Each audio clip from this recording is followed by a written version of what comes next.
क्या कोई ये सोच सकता है कि जिस बच्चे को क्लासरूम के अंदर बैठने तक की इजाजत नहीं थी, वही बच्चा एक दिन पूरे देश का सबसे बड़ा कानून लिखेगा? ये सुनने में अविश्वसनीय लगता है, लेकिन ये सच्ची कहानी है डॉक्टर भीमराव अंबेडकर की। वो शख्स जिन्होंने न सिर्फ भेदभाव की बेड़ियों को तोड़ा, बल्कि एक आधुनिक और न्याय से भरे भारत की नींव रखी। तो आज हम उनके इस असाधारण सफर को करीब से जानेंगे। उनके संघर्ष भरे बचपन से शुरू करके हम ये देखेंगे कि कैसे ज्ञान उनका सबसे बड़ा हथियार बना। फिर उनके समानता के आंदोलनों को समझेंगे, संविधान निर्माता के तौर पर उनकी भूमिका को देखेंगे और आखिर में उनकी उस विरासत पर बात करेंगे जो आज भी हमारे बीच जिंदा है। उन्हें अक्सर एक राष्ट्र की अंतरात्मा का निर्माता कहा जाता है। देखिए, ये सिर्फ एक उपाधि नहीं है, ये उस गहरे बदलाव को दिखाता है जो उन्होंने भारत की सोच और समाज में पैदा किया। चलिए समझते हैं कि उन्होंने ये सब किया कैसे। उनके इस असाधारण जीवन की शुरुआत बहुत ही मुश्किल हालातों में हुई, और यही वो अपमान का दौर था जिसने उनके अंदर क्रांति की वो आग जलाई जो उन्हें एक ऐसे रास्ते पर ले गई जिसकी शायद किसी ने कल्पना भी नहीं की थी।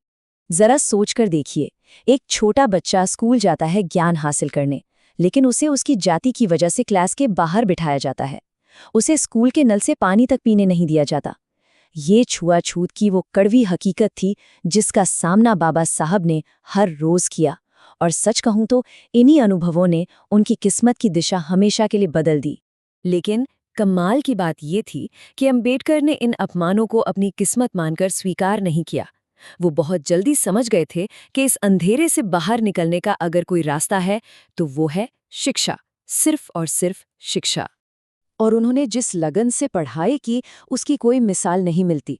मध्य प्रदेश के एक छोटे से गांव से निकलकर वो दुनिया की सबसे बड़ी यूनिवर्सिटीज तक पहुंचे, अमेरिका की कोलंबिया यूनिवर्सिटी और लंदन स्कूल ऑफ इकोनॉमिक्स। आप सोचिए, जिस नौजवान को बुनियादी अधिकार भी नहीं दिए गए थे, उसके लिए ये सिर्फ एक डिग्री नहीं थी। नहीं, ये उस पूरी व्यवस्था के खिलाफ एक खुली चुनौती थी, उनकी कभी न हार मानने वाली इच्छा शक्ति का सबसे बड़ा सबूत। इतनी बड़ी बड़ी डिग्रियां हासिल करने के बाद वो चाहते तो एक आरामदायक जिंदगी चुन सकते थे, पर उन्होंने समाज की सेवा का कठिन रास्ता चुना। उन्होंने अपने ज्ञान को पिछड़े और शोषित समाज के लिए न्याय की लड़ाई का हथियार बना लिया। इसका सबसे बड़ा उदाहरण है महाड़ सत्याग्रह।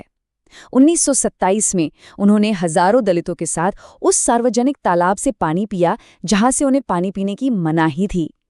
पानी पीना कितना मामूली सा काम लगता है ना, पर उस वक्त ये एक क्रांति थी। ये लड़ाई सिर्फ पानी की नहीं थी, ये इंसानी सम्मान और बराबरी के हक की लड़ाई थी।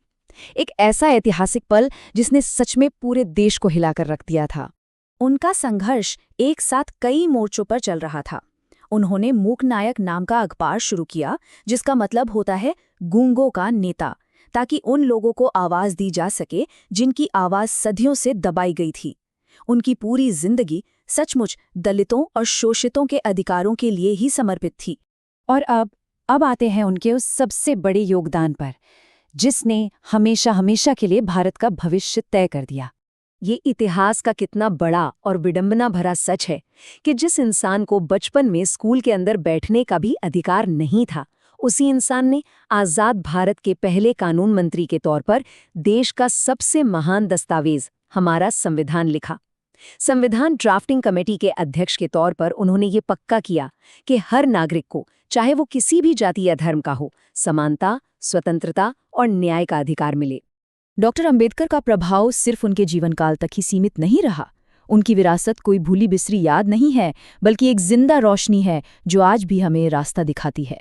अपने जीवन के आखिरी दौर में हिंदू धर्म की जाति व्यवस्था से निराश होकर उन्होंने 1956 में नागपुर में अपने लाखों समर्थकों के साथ बौद्ध धर्म अपना लिया, जो समानता का संदेश देता है।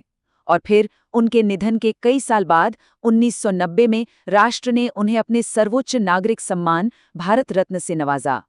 ये साल 1990 बहुत खास है। ये एक तरह से इस बात का सरकारी ऐलान था कि बाबा साहिब के विचार न सिर्फ जिंदा थे, बल्कि वक्त के साथ और भी ज्यादा जरूरी हो गए थे। और यहीं पर हम एक सवाल के साथ अपनी बात खत्म करते हैं। इतने दशकों के बाद आज के भारत में बाबा साहेब के समानता और सामाजिक न्याय के विचार कितने प्रासंगिक हैं?